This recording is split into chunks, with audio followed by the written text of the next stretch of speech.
60 ವರ್ಷ ದಾಟಿದ ಪ್ರತಿಯೊಬ್ಬರೂ ಮಾಡಬೇಕಾದ 10 ಕೆಲಸಗಳು. ವಯಸ್ಸಾದಾಗ ಈ ಕೆಲಸಗಳನ್ನು ಮಾಡುವುದರಿಂದ ವೃದ್ಧಾಪ್ಯವು ಬಹಳ ಸುಂದರವಾಗಿರುತ್ತದೆ. ನಿಮ್ಮ ಅವಶ್ಯಕತೆಗೆ ತಕ್ಕಂತೆ ಹಣ ಉಳಿತಾಯ ಮಾಡಿಟ್ಟುಕೊಳ್ಳಿ. ನಿಮ್ಮನ್ನು ವೃದ್ಧಾಪ್ಯದಲ್ಲಿ ರಕ್ಷಿಸುವುದು ನೀವು ಸಂಪಾದನೆ ಮಾಡಿ ಉಳಿಸಿದ ಹಣ ಮಾತ್ರ. ಈಗಿನ ಕಾಲದಲ್ಲಿ ತಂದೆ ತಾಯಿಯರನ್ನು ಕೊನೆಗಾಲದಲ್ಲಿ ನಿರ್ಲಕ್ಷ್ಯ ಮಾಡುತ್ತಾ ಸರಿಯಾಗಿ ನೋಡಿಕೊಳ್ಳುವುದಿಲ್ಲ.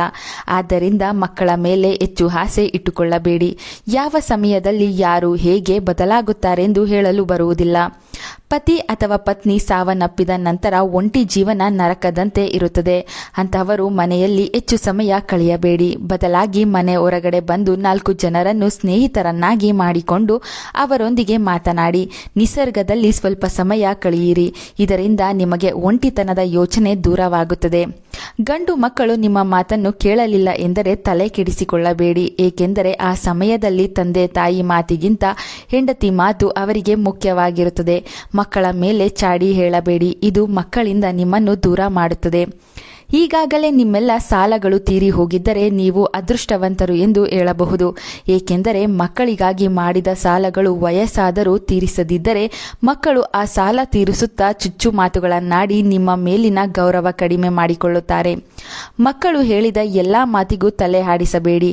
ನೀವು ಸಾಕಿ ದೊಡ್ಡವರನ್ನಾಗಿ ಮಾಡಿದ ಮಕ್ಕಳು ನಿಮ್ಮನ್ನು ತಿರುಗಿ ಪ್ರಶ್ನೆ ಮಾಡುವಂತೆ ಇಟ್ಟುಕೊಳ್ಳಬೇಡಿ.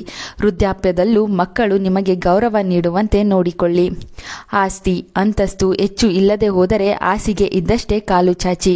ಇದ್ದಿದ್ದರಲ್ಲೇ ಎಲ್ಲವನ್ನೂ ನಿಭಾಯಿಸಿ. ಇದರಿಂದ ಮತ್ತೊಬ್ಬರ ಮುಂದೆ ತಲೆ ತಗ್ಗಿಸುವ ಪ್ರಮೇಯ ಬರದೆ ಆತ್ಮಗೌರವವನ್ನು ಹೆಚ್ಚಿಸುತ್ತದೆ.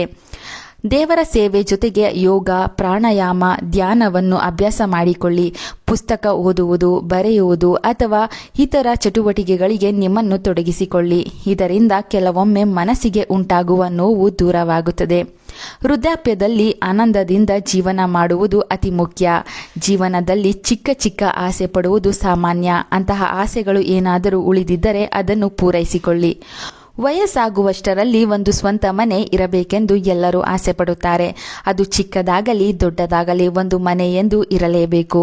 ಆದಷ್ಟು ಸ್ವಂತ ಮನೆ ಮಾಡಿಕೊಳ್ಳುವ ಕಡೆ ಹೆಚ್ಚು ಗಮನ ಕೊಡಿ. ವರ್ಷಕ್ಕೆ 1 ಅಥವಾ 2 ಬಾರಿ ನಿಮ್ಮ ಪತಿ ಅಥವಾ ಪತ್ನಿ ಜೊತೆ ಪ್ರವಾಸಕ್ಕೆ ಹೋಗಿ ಬನ್ನಿ. ಇದರಿಂದ ಮಕ್ಕಳು, ಸೊಸೆ, ಮನೆಯ ಇತರ ಸದಸ್ಯರಿಗೂ ಸ್ವಲ್ಪ ಬಿಡುವು ನೀಡಿದಂತಾಗುತ್ತದೆ. ನಿಮ್ಮ ಮನಸ್ಸಿಗೂ ಹೊಸ ಜಾಗದಿಂದ ಬದಲಾವಣೆ, ಮಾನಸಿಕ ನೆಮ್ಮದಿ ಲಭಿಸುತ್ತದೆ. ಭಂಗವಿಲ್ಲದ ಸುಖ ನಿದ್ರೆ ಮಾಡಿ. ನಿಮ್ಮ ಮೈ ಮನಸ್ಸು ವಿಶ್ರಾಂತಿ ಪಡೆಯಲು ನಿರಂತರವಾಗಿ 6 ಅಥವಾ 7 ಗಂಟೆಗಳ ನಿದ್ರೆ ಅಗತ್ಯವಿರುತ್ತದೆ. ಮಲಗುವಾಗ ಎಲ್ಲ ಯೋಚನೆಗಳನ್ನು ದೂರಕ್ಕಿಡಿ. ಬೇಗನೆ ಮಲಗಿ ಬೇಗ ಏಳುವ ಅಭ್ಯಾಸ ಮಾಡಿಕೊಳ್ಳಿ. ವೃದ್ಧಾಪ್ಯದಲ್ಲಿ ಹಣ ಉಳಿತಾಯ ಮಾಡಬೇಕು. ಎಲ್ಲದಕ್ಕೂ ಮಕ್ಕಳ ಮುಂದೆ ಕೈ ಚಾಚುವಂತಿರಬಾರದು. ಆಸ್ತಿ, ಬಂಗಾರ, ಬೆಳ್ಳಿ, ಕೊಂಚ ಹಣವನ್ನು ಆಪತ್ಕಾಲಕ್ಕೆ ಇಟ್ಟುಕೊಂಡಿರಬೇಕು. ಮಕ್ಕಳನ್ನು ನೀವು ತುಂಬಾ ಪ್ರೀತಿಯಿಂದ ಹೊಟ್ಟೆ ಬಟ್ಟೆ ಕಟ್ಟಿ ಸಾಕಿರಬಹುದು. ಆದರೂ ಅವರಿಂದ ಈ ಸಮಯದಲ್ಲಿ ಹೆಚ್ಚು ಪ್ರೀತಿ ನಿರೀಕ್ಷೆ ಮಾಡಬೇಡಿ. ಅವರಾಗಿ ನಿಮ್ಮನ್ನು ಪ್ರೀತಿಯಿಂದ ಮಾತನಾಡಿಸಿದರೆ ನೋಡಿಕೊಂಡರೆ ಸಂತೋಷ, ನೋಡಿಕೊಳ್ಳದಿದ್ದರೆ ಚಿಂತಿಸಬೇಡಿ. ಅದನ್ನೇ ಯೋಚಿಸಿ ಕೊರಗುವುದು ಬೇಡ. ನಿಮ್ಮ ಆಹಾರ ಸೇವನೆಯಲ್ಲಿ ಶಿಸ್ತು ಕಾಪಾಡಿಕೊಳ್ಳಿ. ಸಿಹಿ, ಕೊಬ್ಬು, ಕರಿದ ಪದಾರ್ಥಗಳನ್ನು ಹೆಚ್ಚು ಸೇವಿಸಬೇಡಿ. ಕೊಲೆಸ್ಟ್ರಾಲ್ ಹೆಚ್ಚಾದರೆ ಆರೋಗ್ಯದ ಸಮಸ್ಯೆ, ತೂಕ ಹೆಚ್ಚಾಗುತ್ತದೆ, ರಕ್ತ ಸಂಚಾರಕ್ಕೆ ತೊಂದರೆಯಾಗುತ್ತದೆ. ಸಸ್ಯಾಹಾರ ಹೆಚ್ಚಾಗಿ ಬಳಸಿ. ಹಿತಿಮಿತಿ ಆಹಾರ ಸೇವನೆ ಮಾಡಿ. ಸಿಗರೇಟ್, ಬೀಡಿ, ಕುಡಿತ ಕೆಟ್ಟ ಅಭ್ಯಾಸಗಳು ಇದ್ದರೆ ಈಗಿನಿಂದಲೇ ಬಿಟ್ಟುಬಿಡಿ. ಈ ಎಲ್ಲ ಕೆಟ್ಟ ಅಭ್ಯಾಸಗಳಿಂದ ದೇಹದಲ್ಲಿ ರೋಗ ನಿರೋಧಕ ಶಕ್ತಿ ಕಡಿಮೆಯಾಗುತ್ತದೆ. ದೇಹವು ರೋಗಗಳ ಖಜಾನೆ ಆಗುತ್ತದೆ. ದುಃಖ, ಕೋಪ, ಭಯ, ಕೀಳಿರಿಮೆ, ವಿಕೃತ ಕಾಮ, ಅತಿ ನಾಚಿಕೆ ಸ್ವಭಾವ, ಚಪಲ ಗುಣಗಳನ್ನು ಹತೋಟಿಯಲ್ಲಿಡಿ. ಅನುಕಂಪ, ಸ್ವಾಭಿಮಾನ, ದಯೆ ಗುಣಗಳನ್ನು ವೃದ್ಧಾಪ್ಯದಲ್ಲಿ ಹೆಚ್ಚು ರೂಪಿಸಿಕೊಳ್ಳಿ. ಪ್ರತಿನಿತ್ಯ 2-3 ಲೀಟರ್ಗಳಷ್ಟು ನೀರು ಸೇವಿಸಬೇಕು. ನೀರು ಹೆಚ್ಚು ಸೇವಿಸುವುದರಿಂದ ಮಲಬದ್ಧತೆ ದೂರವಾಗಿ ಮೂತ್ರಕೋಶದಲ್ಲಿ ಕಲ್ಲಾಗುವುದನ್ನು ಇದು ತಡೆಯುತ್ತದೆ. ಚಿಕ್ಕ ಮಕ್ಕಳನ್ನು ಪ್ರೀತಿಸಿ ಅವರೊಂದಿಗೆ ಹೆಚ್ಚು ಸಮಯ ಕಳೆದು ಅವರ ಆಟಗಳಿಗೆ ಪ್ರೋತ್ಸಾಹಿಸಿ. ನೀವು ಕೂಡ ಭಾಗವಹಿಸಿ. ಸಾಕು ಪ್ರಾಣಿಗಳ ಮೇಲೆ ದಯೆ ತೋರಿಸಿ. ನಿತ್ಯ ಜೀವನದಲ್ಲಿ ದೇವರ ಪೂಜೆ, ಭಜನೆ, ಪ್ರಾರ್ಥನೆಗಳನ್ನು ರೂಢಿಸಿಕೊಳ್ಳಿ. ಇದರಿಂದ ಮಾನಸಿಕ ನೆಮ್ಮದಿ ಜೊತೆಗೆ ಬದುಕಿನಲ್ಲಿ ಸಮಸ್ಯೆಗಳು ಬಂದಾಗ ಅದರಿಂದ ಹೊರಬರಲು ಧೈರ್ಯ ಹೆಚ್ಚುತ್ತದೆ. ಪಿಂಚಣಿ ಹಣ, PF ಹಣ ಬಂದಾಗ ಅದರಿಂದ ಬಡ್ಡಿ ಬರುವ ಹಾಗೆ ಏನಾದರೂ ದಾರಿ ಮಾಡಿಕೊಳ್ಳಿ. ಅದರಿಂದ ಕನ್ನಡಕಕ್ಕೆ ಹಣ, ಹಲ್ಲು ಕಟ್ಟಿಸಿಕೊಳ್ಳಲು ಹಣ, ಏನಾದರೂ ತಿನ್ನಲು ಆಸೆ ಆದಾಗ ಮತ್ತೊಬ್ಬರ ಬಳಿ ಕೈ ಚಾಚುವ ಬದಲು ನಿಮ್ಮ ಕೆಲ ಖರ್ಚುಗಳನ್ನು ನೀವೇ ನೋಡಿಕೊಳ್ಳಬಹುದು. ಮನೆಗೆ ಬಂಧುಗಳು ಬಂದಾಗ ಮಕ್ಕಳ ಮುಂದೆ ಯಾವಾಗಲೂ ನಮ್ಮ ಆರೋಗ್ಯ ಸರಿಯಿಲ್ಲ ಎಂದು ಹೆಚ್ಚು ಬಾರಿ ಹೇಳಬೇಡಿ.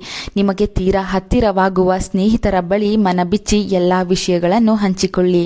ಯಾರ ಮೇಲೂ ಕೂಗಾಡಲು ಆಗುವುದಿಲ್ಲ ಎಂದು ನಿಮ್ಮ ಪತಿ ಅಥವಾ ಪತ್ನಿ ಮೇಲೆ ಕೂಗಾಡಬೇಡಿ. ವಯಸ್ಸಾದ ಕಾಲದಲ್ಲಿ ಗಂಡ ಹೆಂಡತಿ ಒಬ್ಬರಿಗೊಬ್ಬರು ಆಸರೆಯಾಗಿರಬೇಕು.